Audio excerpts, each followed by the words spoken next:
Hello guys, welcome back to our channel. ఈరోజు మనం మాట్లాడుకోబోయే cinema చెదాపచ్చ. కథ విషయానికి వస్తే ఇది పోర్ట్ కొచ్చి బ్యాక్డ్రాప్లో జరిగే ఒక క్రేజీ అండర్ డాగ్ స్టోరీ.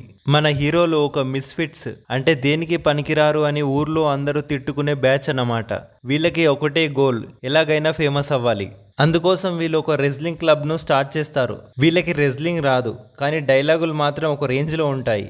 ఈ క్రమంలో వీళ్ళు లోకల్ గ్యాంగ్స్తో పడే గొడవలు, ఆ హిలేరియస్ బ్యాటిల్స్, చివరికి ఒక పెద్ద ముప్పు ముంచుకొచ్చినప్పుడు వీళ్ళు ఎలా సర్వైవ్ అయ్యారు అనేదే ఈ cinema. Plus points: comedy timing, ఆ నలుగురి మధ్య వచ్చే పంచ్ డైలాగ్స్ బాగున్నాయి.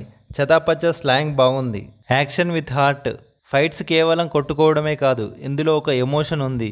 రెజ్లింగ్ సీక్వెన్స్ అన్ని చాలా రాగా రియలిస్టిక్గా ఉన్నాయి. ఫోర్ట్ కొచ్చి వైబ్, సినిమా చూస్తున్నంతసేపు మనం కూడా ఆ కొచ్చి గల్లీలో తిరుగుతున్నామా అన్నంత న్యాచురల్గా ఉంది సినిమాటోగ్రఫీ. మ్యూజిక్, బ్యాక్గ్రౌండ్ స్కోర్ సినిమాకి main pillar. Minus points: second హాఫ్లో కొన్ని సీన్స్ కొంచెం సాగదీసినట్టు అనిపిస్తాయి.